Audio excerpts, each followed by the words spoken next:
and you walk around and you think, I could get away with anything here. When you go to Vegas the first time. When you're there every Monday night, you realize you see the same people and no, I wouldn't be able to get away with anything. I always said if I could get paid to talk, I'd stop driving. Boom, done. Paid to talk. Wow, that's one way to get rid of a potential threat as a co-host. Just put him on a big wheel and shove him down a hill. You take it right up against the edge, but when it's running well, it is sublime. And the kid must have cojones, like, he needs to be in a zoo on display. The way drivers have so much help now and so much guidance and all the sim stuff, God, I'd have been better. I really would have been better than I was. When you have a drive, you strut down the pit lane in your fancy suit. And it was like, oh, here comes the... And when you don't have a drive, it doesn't matter how good you are. Everyone's like, oh, God, here comes another, penniless driver. A friend of mine said, there's a show called Top Gear. Are you interested? And I was like, stupid idea. Why would I ever do that? Add that to the list of mistakes.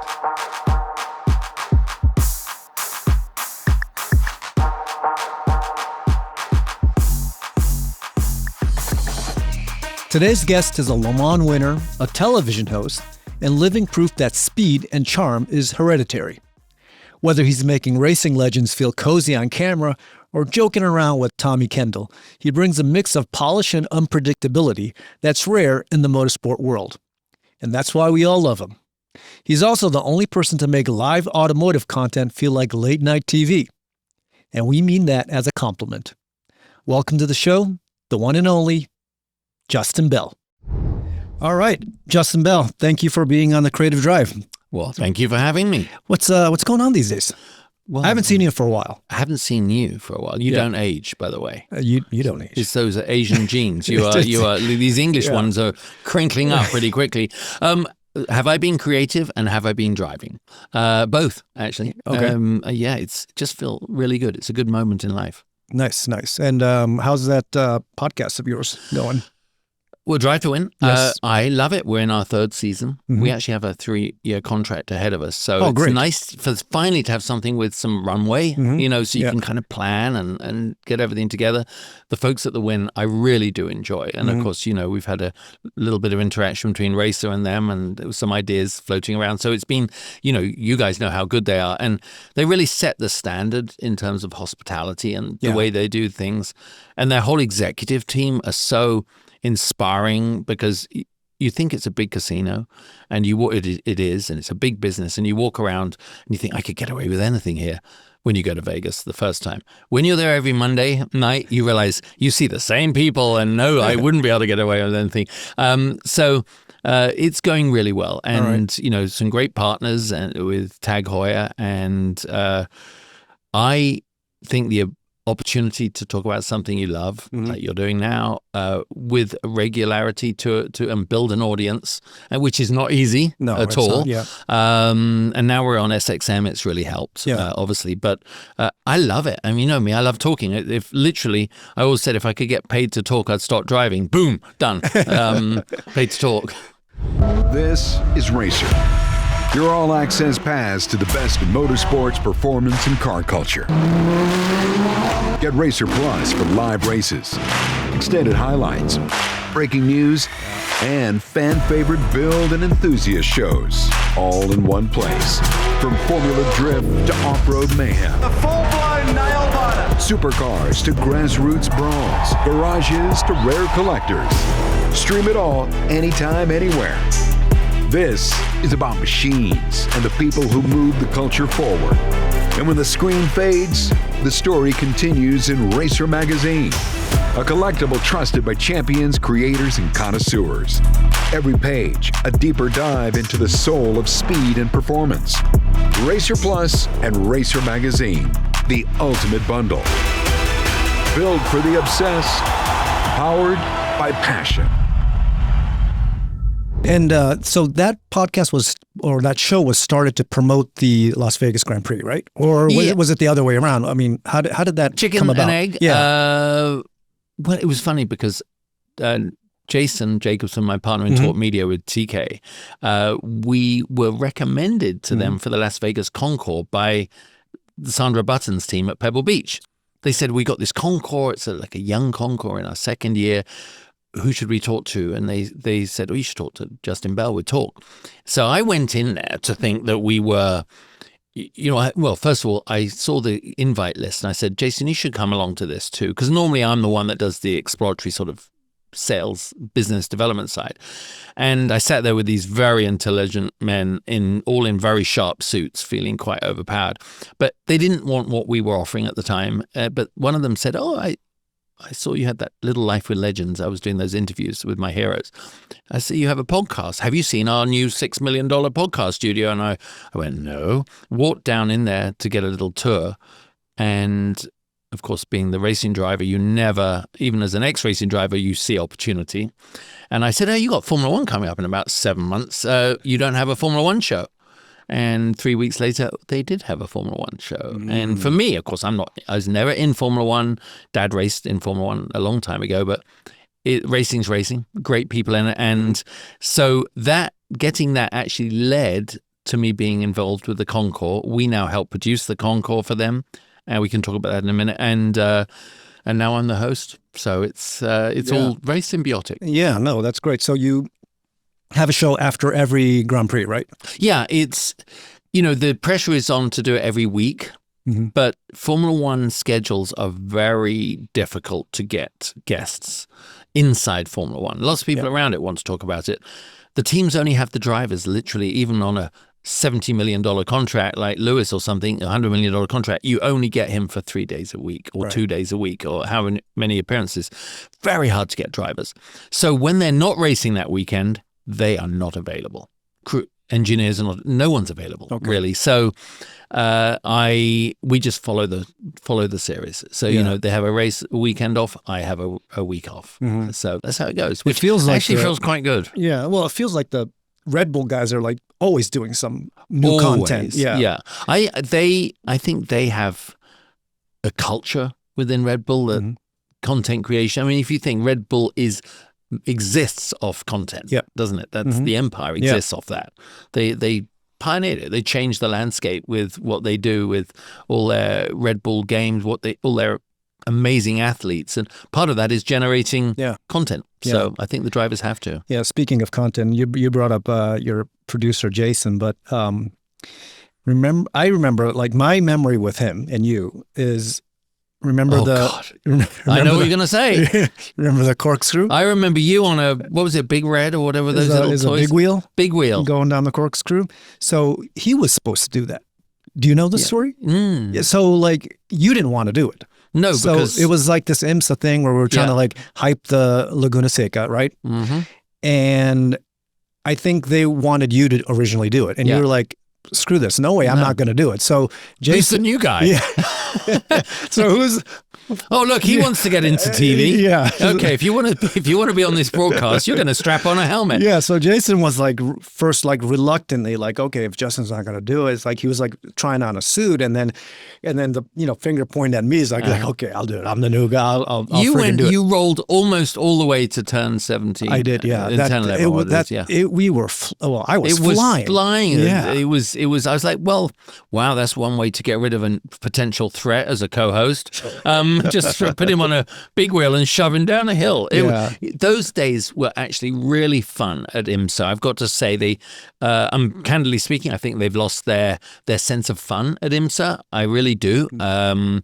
They don't seem to make content like that anymore, and they don't hire people like us. So I think that's the hole they have. The racing, I will say, is extraordinary. Yeah. But everything around it just seems dull, and I think that's a pity. Yeah. Well, the racing is fantastic. Yeah, though. It really is. I mean, the racing, I mean, God, they have the magic mix, and every time they've nailed the regulations and the manufacturers and the drivers, I really enjoy watching it. But with the talk show, we had such a buzz in the paddock. It was, somewhere for the drivers to come covered in sweat and champagne, and the fans loved it. But then we had COVID, and, after 1 year, a little business can't survive that. No, that was fun, though. I mean, I missed that show.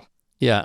I really, but it morphed into Pebble Beach. It morphed into all these other the Amelia and Greenwich and things. So we pivoted, and that's our new world. Yeah. No, it is. I mean, you've pivoted many times, and Yeah, I can't even remember where I started now. Right? Because I'm lost. Indy 500 is coming up this weekend. There's been a lot of shenanigans happening this week. What about that? What about it?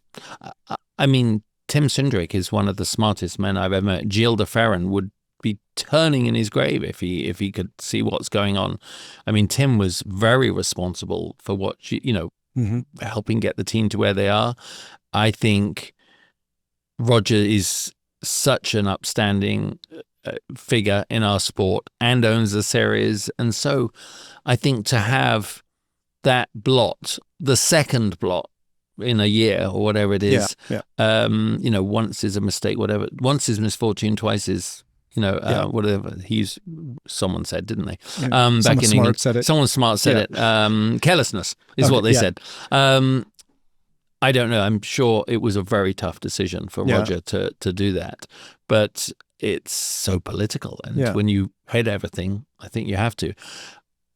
The tangent that is probably unprecedented is the fact that you have Austin, his son, racing there, as well. And, and he's doing incredibly well. But I think that's very, who knows? But someone said something quite clever yesterday online. I saw how many teams up and down the pit lane will be scrambling to hire Austin's Tim Cindric.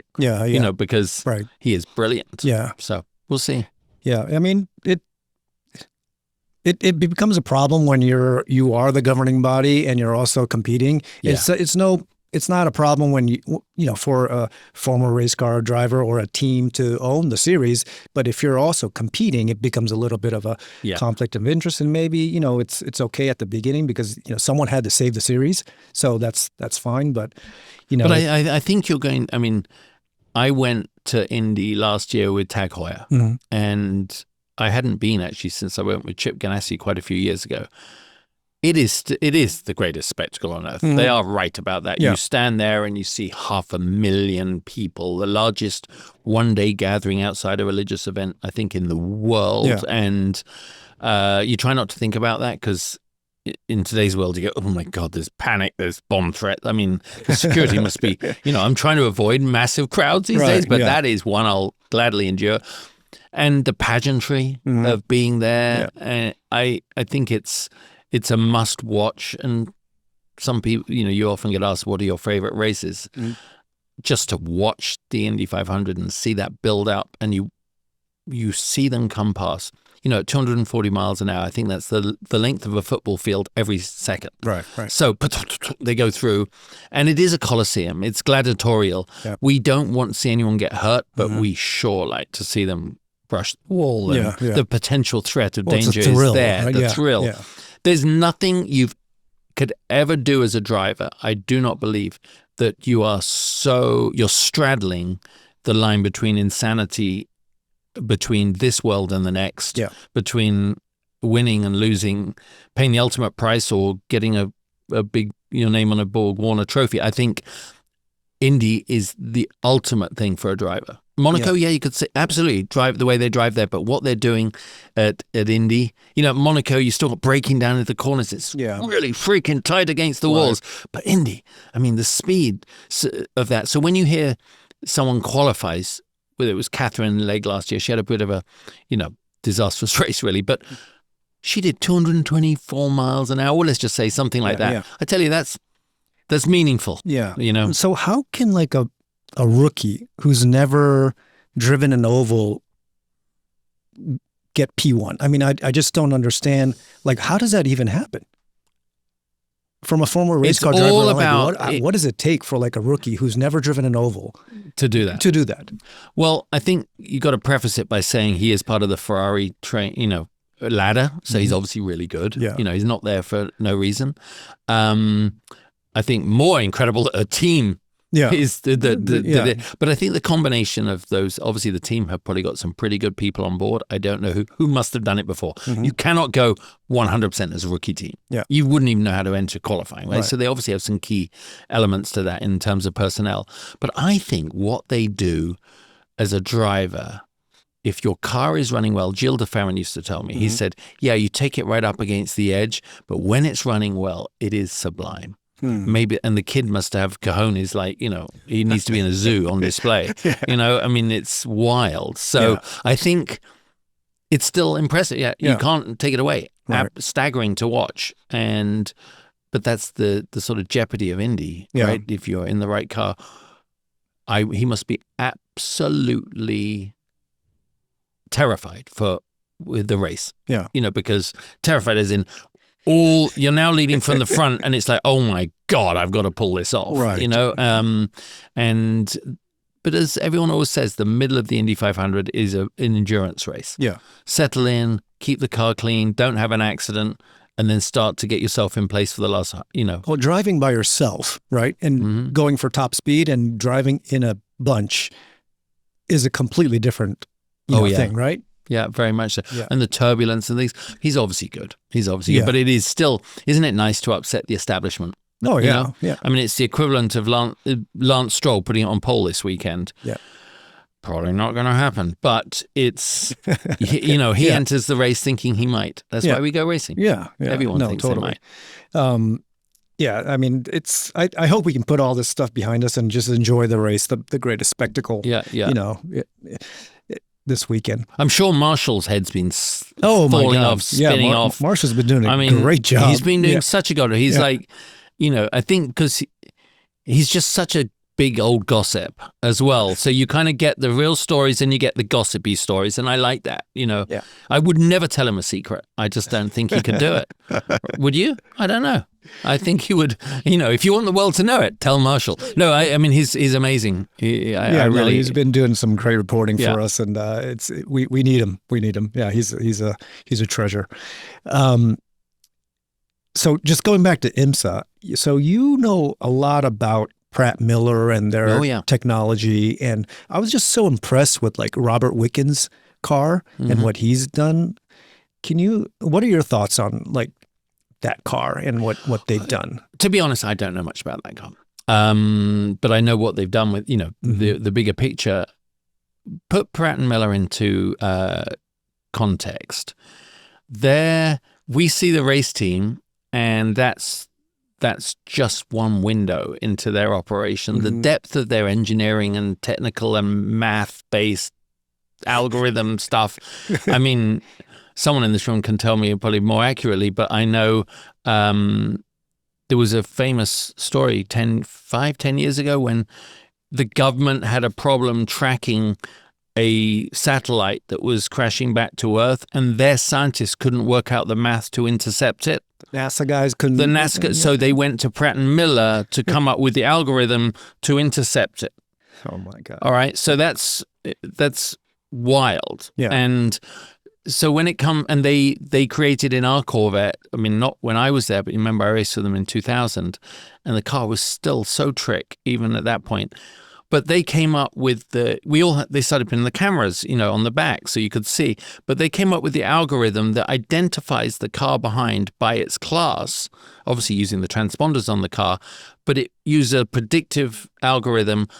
Is it going to go by on your left? Is it going to go by on your right? Wow. Based on where you are on the track, and tells the driver the likelihood of which way it's going to go. And if it's two cars, because as a sports car driver, you can't see if it's two cars. Yeah. In the dark, the brighter lights of the prototypes can't read. Are there three cars, one car? Yeah. How are you going to react? So they're way too smart for motorsport. Yeah. And I think racing is that's like AI, right? They're so good. So it doesn't surprise me that they can push technology like that. Yeah. They're just really good. And when you talk to Gary Pratt, it's just always, you just think he's like, a nice little bubbly old man. And it's like, he gave you a smile, and then you're like, how can you be that smart? It's hidden away.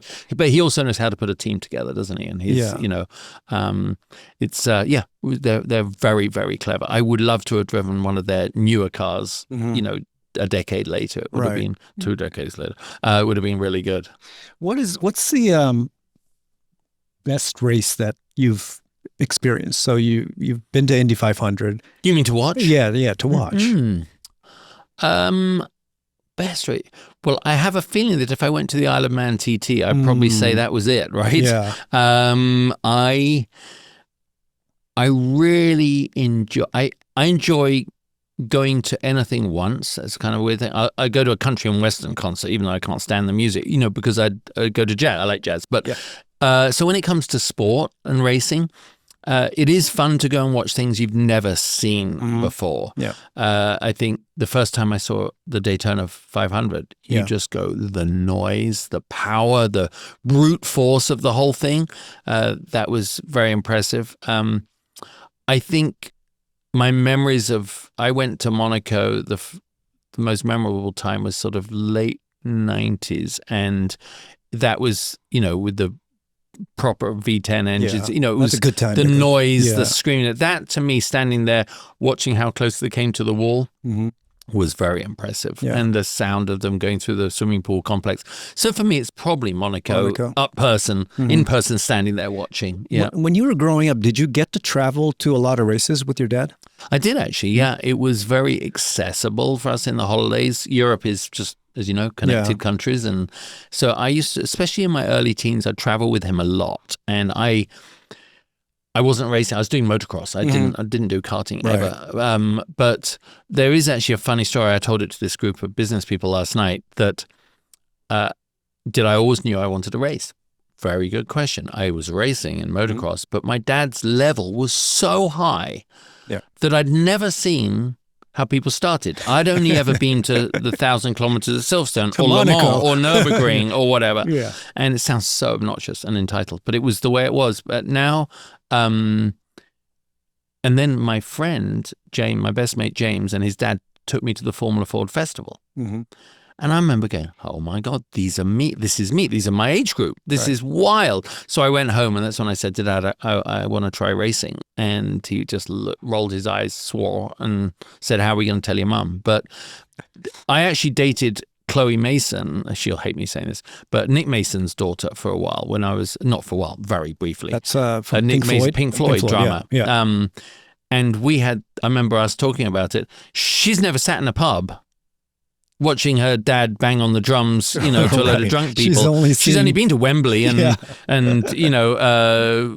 stadiums. Yeah. So arenas. She doesn't see them play in the local pub. So I think part of your dad being in whatever they do at an elite level is maybe it insulates you a bit from the grassroots. And I don't think the NASCAR guys maybe as much, because I think part of it is still their ladder system. Right. It's all about still grassroots things. Yeah. But if you only went to Talladega, you're not driving around a quarter mile, eighth of a mile, are you? Somewhere? Right. So, yeah. I mean, no, but I was very, as soon as my eyes were opened, it really all came together quite quickly. Yeah. So it's like only seeing NFL games and never seeing Pop Warner or Little League. You've never seen that, right? Yeah. So you saw that for the first time and you're like, oh, kids my age actually race too, right? Totally. And the cars look so fun and so cool. And I mean, me not doing karting was definitely a downside. I didn't realize it at the time. Dad was still so active, top of his career in the 80s, late 80s, early 90s, here in IMSA, with the Löwenbräu cars and things.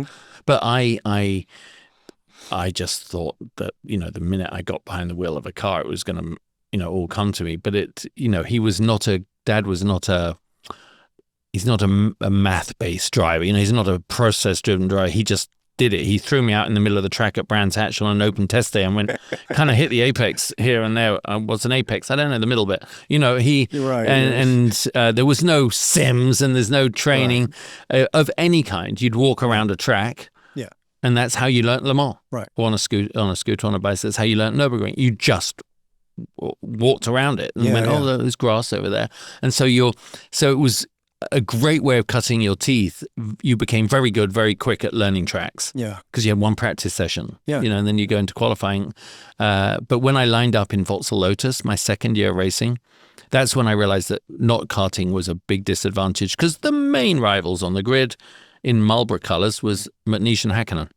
Yeah. I'm like, oh, crikey. Of course, they weren't Alan McNish and Mika Hakkinen at that time, but they were just young drivers, but they'd done thousands of races. Right. So the little Vauxhall Lotus felt like a toy. Mm-hmm. To me, it was a big step up. So I finished third a lot behind them. Oh, there you go. They did do things in those cars. I remember Mika in the rain at Silverstone. I'd out-qualified him. For some reason, he was like sixth. I was second. And I think Alan was on the inside or something like that. And it was peeing rain, and he just got a good start, went round the outside of us in his little red and white Marlboro car, like on opposite lot, and I'm going through the corner. I went, okay, I don't think I'll be doing that anytime soon. All right, so it made no surprise when he went on to World Championships and things. But what a great way of going racing. And so when did you first come to the U.S. though and make your career here? How did that happen? Well, I don't think I've ever asked. No, it was one of those natural. Another one of my naturally great mistakes, because I kind of kept on leaving each country right when things were getting good or getting bad. I don't know. I did 2 years in England, and then I had the chance to come do the Barber Saab Winter Series, who was Skip Barber Series. Yeah. And it was not Barber Saab, a Formula Ford Series, which I won. And then they were like, you got to come and do the Barber Saab Series, which they were pretty awful old cars, but Saab were behind it, and the budget side of things was great. Dad helped me and we had a sponsor. But if you won the race, you won like $7,500 and it cost you $5 to do. Okay. So if you were in the top 3, you basically broke even through the year. It was a great way of going racing. And I did pretty well in that. I had a little bit of a falling out with Skip Barber at one point because they, the way Yes, you can laugh over there. It's easy to do. No, but now I think there was a moment my dad had Skip Barber by the neck against the side of a race truck. But it's fine. Those are years ago. He's not big, so it's not hard to do. It's in the past. But yeah. Anyway, it was, I then should have done another year of that, but I kept on moving up because opportunity came up. Right. But I should have gone to Formula 3 in England if you really wanted to be serious. Right. But the budgets were too big. We didn't have the money. So then I entered into a bit of a mushy period. I was just trying to get as much experience. I drove Le Mans in this weird Spice Ferrari. But then the 92, I drove... That's when I drove the 88 Porsche right? in the orange one. Yeah, which was the end of the 962 era, but still pretty bloody good being in a 962 at 23 years old. And then 22 or whatever. And then I missed the touring car bubble in England by being over here. And then by going back there, I missed... Indy Lights was a disaster here because they were using these old Wildcat chassis. But it's the year that Paul Tracy the year before crashed in 12 out of 14 races, and the next year he won 12 out of 14 races. And that was the year I was there. And but I was under contract with Chip Ganassi that year. I thought I could see my path was getting pretty clear. But just little mistakes I made, and to be honest, I don't think my brain was switched on enough. I had some good talent. I was much better in the race than in qualifying, especially when I talked to like Gilles and Elio years later, and I could see the way they closed their mind off to qualify at Michigan or something like or Fontana like Gilles did at 240 something. I'm like open mouth going, no, my brain never turned off like that. I was a very artistic kid and and you went to art school, right? Yeah. I was too imaginative, maybe. I was too creative, and when I then did the Viper, we did the McLaren F1. 30 years this year of us being on the podium at Le Mans. Yeah. So, and 50 years since Dad won his first Le Mans. 1975. Nice. So some good anniversaries this year. Yeah. No, I mean, that Le Mans win with your dad must have been so special, though, right? Yeah. We were on the podium. We led for 16 hours on Father's Day, and then we had a clutch release bearing go as the car dried out. But still, to be beaten, JJ Leto and Yannick Dalmas and everybody in the Ueno Clinic car, which was the front running car, and that was a factory McLaren. Ours was run by Dave Price Racing with Harrods, but it was a unicorn. Who knew that? I mean, to race a car that was the ultimate road car, everybody wanted to drive it. And it was, what a great year for me. I mean, it set me up to race for Viper for the next 5 years. And that was the most successful I ever was. Yeah. And then I went to Corvette and was only there a year. Yeah. But I mean, you mentioned you were, too creative, but now, you make a living being creative and talking, and that's your career. I mean, if you didn't have that side of you, you would have never, this would have never happened. No, and I think it was interesting for me analyzing my career without regret, because you don't want to do that. But I think you are entitled as an athlete, when you are a racing driver or any sportsman, part of your process is analyzing your good side and being very objective about your downsides. And as I said, my dad was so wrapped up in his own career, and I'm not saying that for any negative reason, but he also was just such an instinctive driver, came from an era when he was with Ferrari 4 years after he's ever drove a car in Formula One. Yeah. Not $1 of his sponsorship to get there. You just get there. His father helped pay for the junior stuff. But I look back on it and I go, and I see the way drivers have so much help now and so much guidance and all the sim stuff. God, I'd have been better. I really would have been better than I was if I could have just had that performance coach help me get into understand the tools I needed. Yeah. And that's a part of the young drivers of today that I admire or am envious of. I think just having that. Those few, for me, at the end, after the Corvette drive went at the end of 2000, I then thought I was going to never drive again properly. And it was a bit of a shock. I thought I'd be a Corvette for 10 years, So then I got the chance to go and do the World Challenge in Trans Am. And I was so hungry for it. My driving was 10 times better than I started winning races immediately. And it was, I love the fact that it was me on my own with no teammate. Whereas before I'd always needed a teammate. Now suddenly I was like, actually, I love having that responsibility. My qualifying, my setup, my mess up, or my victory. Yeah. So I really enjoyed it. And I'm like, I'm like Benjamin Button. I'm running out of time to be as brilliant as I want to be, because I'm definitely getting better in all areas of my life. Yeah. It's just, I can see the runways pointing the wrong way. So, yeah. When you were, we were doing IMSA, you were still racing part-time though, right? Yeah, absolutely. Yeah. I was loving that. Yeah. But I mean, this is one of those things you think about again as you get older with reflection. And as I just said, I was acknowledging my weaknesses and I acknowledged how I could have done better and mentally how I definitely should have been stronger. And I also never sat there in a driver's briefing looking around. And I've asked Mario this and Richard Petty, I've asked all the big names this same question, and they just look at me and go, of course I knew I was going to win. I'm the best. Mario's particularly goes, well, I'm Mario Andretti. Even then I was Mario Andretti. I never looked around and went, I'm going to kick their ass today. I'm the best one in this room. Just never did. Never did. I'd go, well, if it's wet, I might do this. And, if I get around the outside in the first corner, I just never had quite that level of confidence. Inwardly, outwardly, I might have shown it. And you start in racing to become a Jenson Button, the other JB. Right. You wanted to be Gilles de Ferran. And even though I won my class at Le Mans in the World Championship in GT2, I had my victories, but I wanted to be them, or they were my peers. So not them, the group before.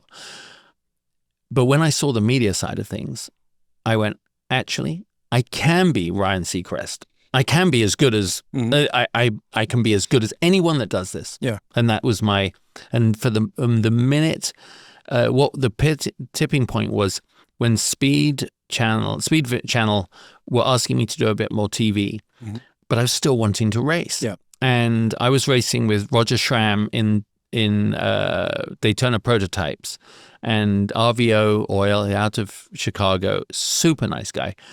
But a very typical gentleman pro-am situation. He'd get it. I get it into the top 5 or 6. He'd go back down to 15th. I'd get into further 6. He might crash it. I get a check. I go home. And I'm just going, that's not my lot in life. I swear I'm supposed to do more with myself. And then he unfortunately had an awful skiing accident, basically. He's a big guy, ripped his leg off almost skiing. Ski went in, he spivoted round, knee popped off, kind of. But he paid me to the end of the year. So I went to Speed. He's an honorable, wonderful man. I went to my producer, Frank Wilson, at Speed and said, I'm free. to do it. And the minute I said that, things totally changed because racing is such a drug. It's so addictive. You can't still be half wanting to race and say you're going to do TV, because I promise you, if a drive comes up, you are dumping TV. Yeah. Because we're so optimistic. This is the chance it's going to give me. And I was still young enough. I was, 40. I could have done. Dad won 4 Le Mans, 2 world championships between the age of 40 and 50. So I really it was a different way of mental approach at that point. But I never forget going into Daytona, Sebring. Because that was it. This was at Daytona. He hurt himself between Daytona and Sebring, walking down the pit lane. And when you're a driver and they know you don't have a drive, teams are like, whether it's Wayne Taylor or whoever, they're like, oh, hey, Justin, I've got to, I can hear, I've got to go to, another meeting. That's what it's like. They kind of would do that. And it was funny. Wayne, I remember holding my hand, shaking my hand. And he said, so what do you, I heard about the drive. What are you doing? I went, I'm fully committed to TV now. Oh, so listen, I got this new cappuccino machine. You've got to come in the trailer. Anything you want, come in. And I'm going, all right, this is how to do it. So the minute you're not, because, when you have a drive, you strut down the pit lane in your fancy suit. And it was like, oh, here comes the... And when you don't have a drive, it doesn't matter how good you are. Everyone's like, oh, God, here comes another, penniless driver. And that opened my eyes to the whole media thing. Yeah, and, they treat you different, don't you? So different. And then I cracked the code, which is I realized going to the auto shows. I just went to LA one time and I went, oh my God, the head of Porsche Motorsports here. And I got invited to do something at New York. I went, oh, the head of BMW Motorsports here. Where are all the young drivers? Yeah. Why aren't they? They're trying to get to these people at the track. Right. Wrong. Right. So I saw the media opportunity. I was like, not to necessarily get a drive, but I went, oh my God, they spend a fraction of their money at the racetrack. They spend all their money on trying to get people to buy cars. Right. Car media is where I should be, and in whatever shape or form. So, interesting path. Yeah. Was there a learning curve for you to get from driving to broadcasting, or did it come pretty naturally? Well, obviously, one hopes you get better as you do it, but I was always a very good interviewee, and that's really why Speed Channel were attracted to me, Speedvin, whatever channel, because, you've interviewed enough people, you go in the pit lane, they get out of the car and they've had this great stint and you go to talk to the driver and they're like, yeah, or they bitch and moan and you're like, no, you just won the race, shut up, just, So I would, I gave good answers. So when they needed to fill time, they came to me, And I tried to do TV back in the day in England. I had a Top Gear-y kind of show. Okay. And I remember them even, a friend of mine said, there's a show called Top Gear, you're interested in it? I was like, stupid idea. Why would I ever do that? Not saying I'd have got it, but, it was like, why? No, I'm a racing driver. Add that to the list of mistakes. But I wasn't ready then. But you do get better at it, don't you?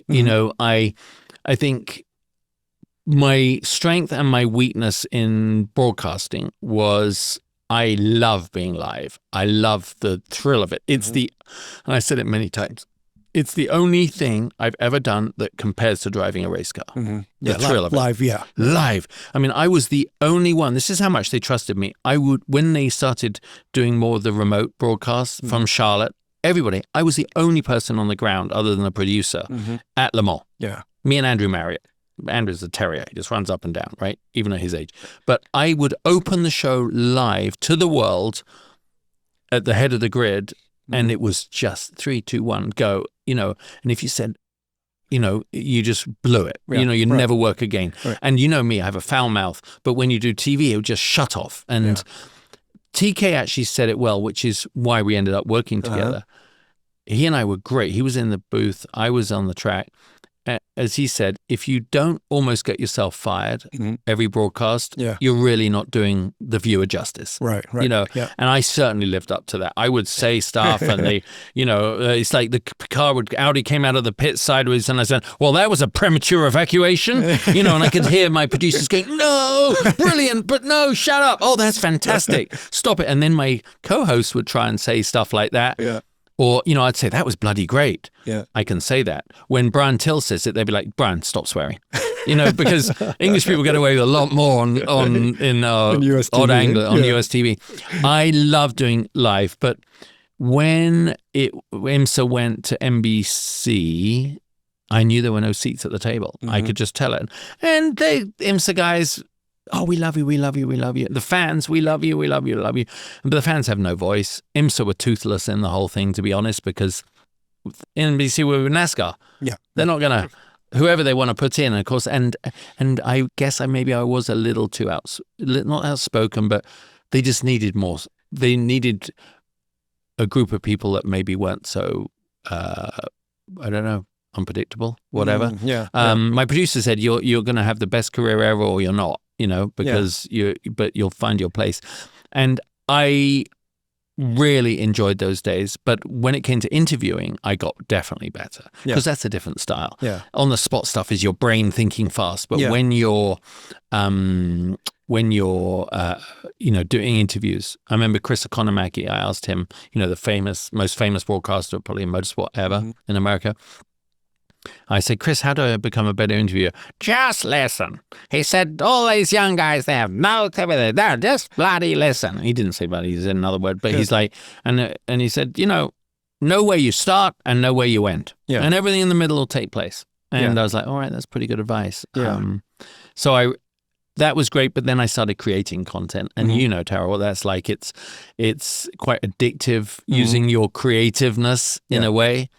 And that's where I found it. And then Jason, Tommy, and I just started creating your own show. So I was like, you're not going to give me a chat show? I'll make one. Yeah, What was the goal for the Torque Show? I wanted to bridge the gap between the main broadcast and what the fans and the viewers wanted, but I wanted to create an on-site spectacle as well. So we're dealing with two audiences, online one catering to them and then the physical one on site. And IMSA did such a great job of everything within the window that they had.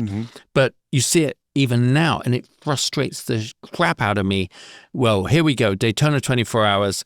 Thank you for joining us, Lee Diffie, as they are on the outlap, to take the green. And you go, I remember sitting there with my girlfriend this year and she goes, well, who are they? Why are the drivers?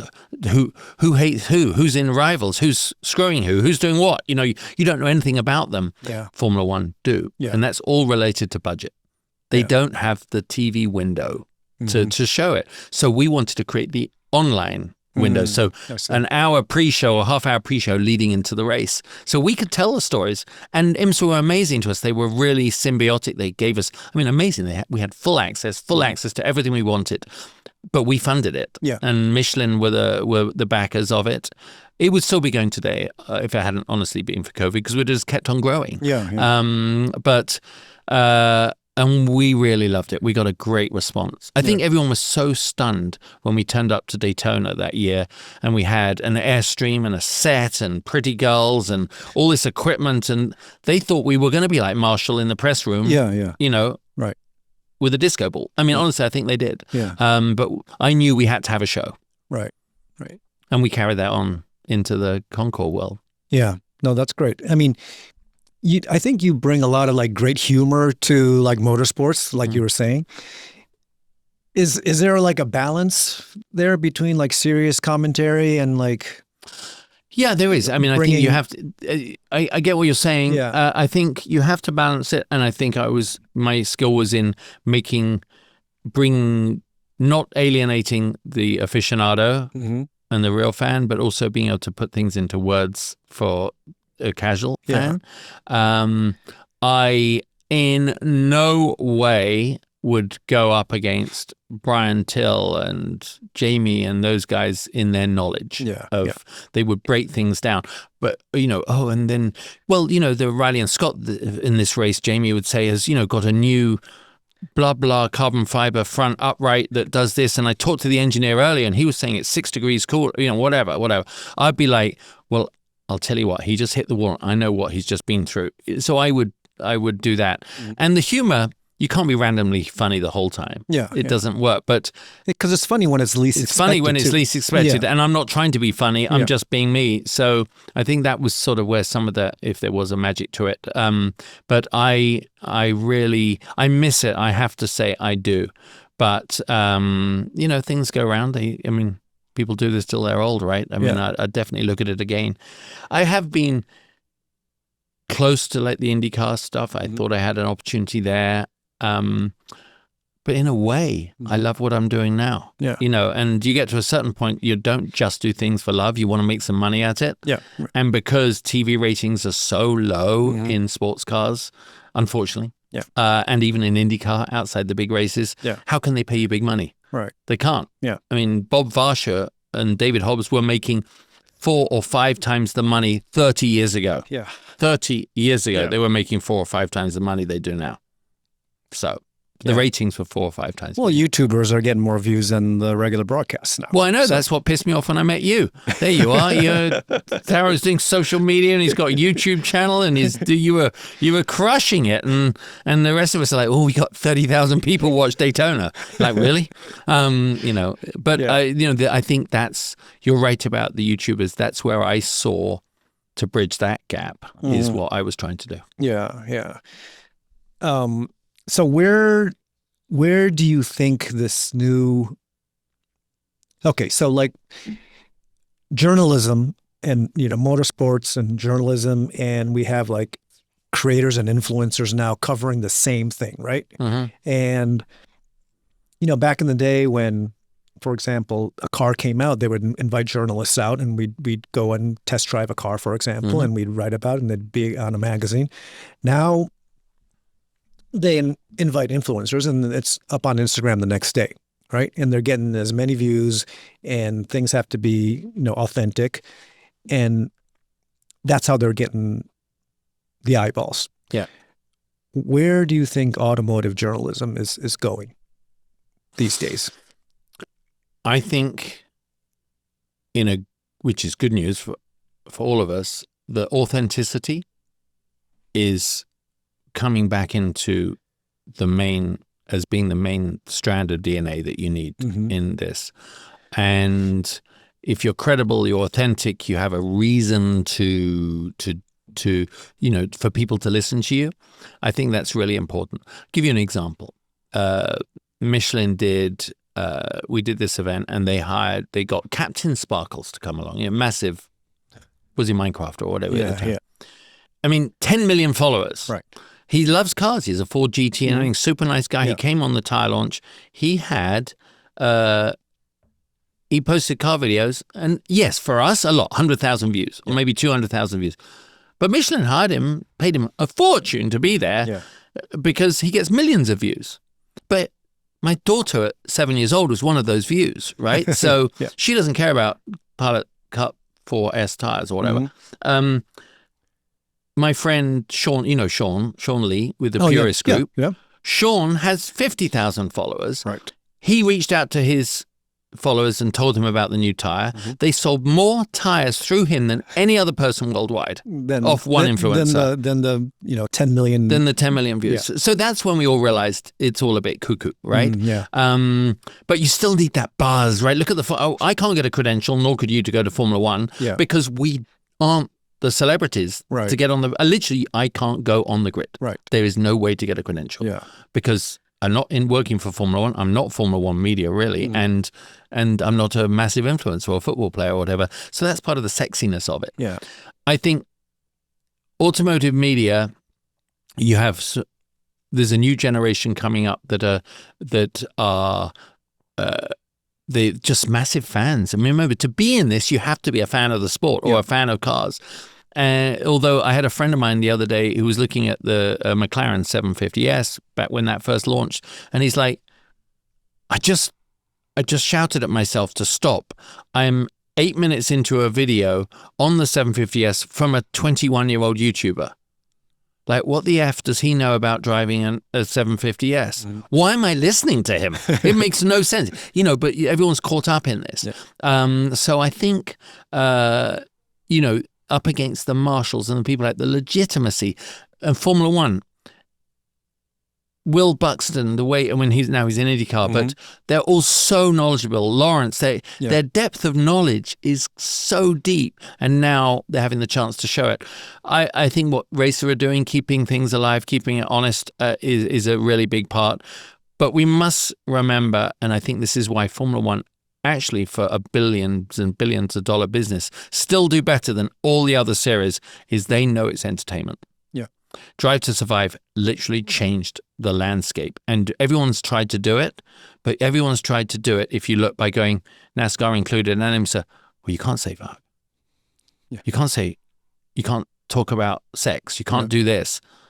But that's racing. Yeah. That's what we do. Yeah. So, but Formula One, the biggest in the world, with more sponsors of hundreds of millions of dollars a time, allowed Netflix to talk about it. Yeah. But you can't do it in any other sport. So you see the lack of transparency there, and as you know, the audience sniff inauthenticity instantly. Yeah. I think the views and engagements that count, like you say, will become a lot more valuable than the sheer number of followers or views. Yeah. You know, and we're getting smarter and smarter on how to measure that too, right? Yeah, totally. Yeah, it's not just about like getting the biggest YouTuber to come to your race anymore, because as you say, Sean can sell more tires than, you know, than Mr. Captain Sparkles. Exactly. You know? Yeah, no, I think that's where we're heading, and that's what's good for the sport. And thankfully, we are inspiring the next younger generation to get involved. You have great young journalists who might go on to be the biggest. They might become Will Buxtons down the road, you know, making a lot of money, writing books, bestsellers and stuff. So I'm optimistic about it, but the promoters and organizers do have to let the leash off a little bit. And I mean, I remember that when you saw it, I talked to Gunther Steiner about it on the show. I said, you know, his career's been built off his personality. Yeah. Drive to Survive is built off literally the F word with him. Yeah. And yet they're penalizing drivers $50,000 for saying it on the radio, on the main broadcast. Yet Formula One are making hundreds of millions of dollars off the same phrase online. Yeah. So come on. Yeah. Where does it? Double standards. Double standards. Yeah, exactly. I mean, it's like if you're in competition, you're gonna. I mean, come on, right? Two drummers are up against each other. I think the right part is, if you are in a organized press conference, you should be able to control your language. Yeah, I 100%. Yeah. On the radio, don't listen to me. You know, you shouldn't be tuning in. Yeah. It was funny I watch Formula One on F1 TV on the app, because I actually prefer the broadcast team on there. Yeah. And I can, you know, walk into the kitchen on my phone and put it back on the TV, you know, stream it, cast it. But I think it was one of them said, I think Alec Jake said, I can't, when the whole full course yellow came out last weekend, he's like, we can't broadcast you what Max Verstappen's saying on the radio right now, because they were kicking off. Yeah. We'll hear it on Drive to Survive, won't we? Yeah. You know? Yeah. No, totally. That kind of reminds me of, I've taken too much of your time. And No, I'm really enjoying it. I think we can go forever, but you know how like, the Manning brothers have like the Manning cast on Monday Night Football on ESPN2, I think it is. They have like this alternative racing, not racing, but like football commentary with like, they bring in guests and things like that. They should do something like that for racing as well, where you have like, you know, the main cast, and then you have like sort of like with you and like, well, we have that whole show written out, by the way. I'll tell you what where we did it was, I told Patrick Dempsey before, as we were starting the talk show, that we were going to do it. And he went, I think it's brilliant. He said, but I think you should take that Airstream, park it across the street, and have you and like Paul Tracy and whoever it wants to, and just talk about the race. Yeah. He said, you'll get massive. I said, yeah, but we'll never be allowed back in the track again. And which he does have a point, right? Right. But yeah, it is still something that we talk about, and we might just do one for fun.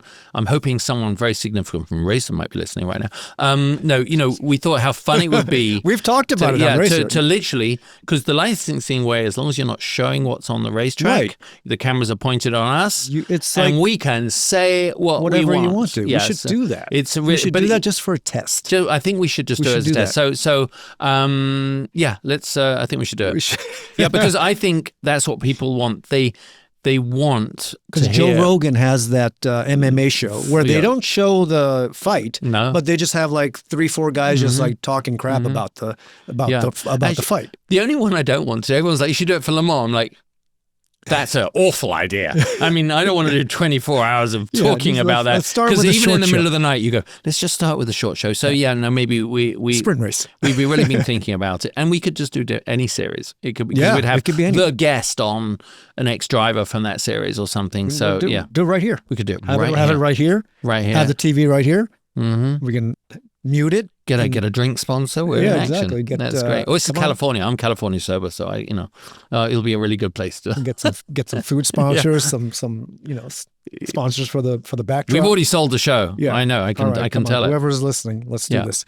All right, Justin. We have a couple segments at the end we'd like to do. Rapid fire questions. Just blurt out what comes to mind first. Okay. Are you really sure? Yeah. Okay, we can bleep out stuff. Okay, they're easy. First car you ever drove? First car I ever drove, Range Rover. Your racing career highlight? Le Mans 1998. You've interviewed a lot of racing legends. Who comes to mind first? Mario Andretti. You win a race, what's your drink of choice? I like the champagne. What's your British superpower? Not my teeth. Most awkward moment while filming the Torque Show? Ooh, hold on. Most awkward moment. I was trying to think it might involve my ex-wife, but no, it didn't. That's awkward. That would be awkward. No, I don't know if there was an awkward one. Can I tell you a highlight? Yeah. A highlight was our first ever show, and the next day we had on. Sorry, you might have to edit this. BMW driver in the wheelchair. What was his name, Molly? Zanardi? It wasn't Zanardi. It was BMW driver. Oh, okay. Oh, geez, I'm so stupid. He drove it. He was brilliant driving. Tommy, that's why I need Tommy here. Anyway, I'm not going to say that story then, because without the name, it's pretty useless. Just people, drunk fans trying to, it's always drunk fans, right? Being at Sebring, the highlight was being out there, interviewing drunk people in the middle of the night in Green Park. Smell of weed. The smell of weed and everything like that. And then realizing that one of the drunk girls I'm talking to was David Manil's daughter, Cooper Manil's sister. I was like, oh, shoot. That was a really badly answered question. I butchered that. All right, finish the sentence. If I weren't a race car driver or a TV host, what would I be? An actor. Who would play you in a movie then? Bradley Cooper. That's a good one. All right, last segment. Thank you for that one. It's called Who's Boostin' It? I want you to name one creator who's killing it right now, one brand, and one event.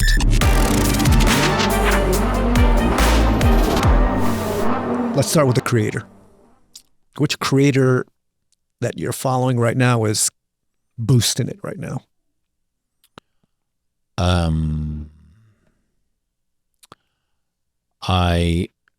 The one I was going to say I won't say because they're direct competitors of yours. Can I say Race Service? I think they're doing well. Yeah.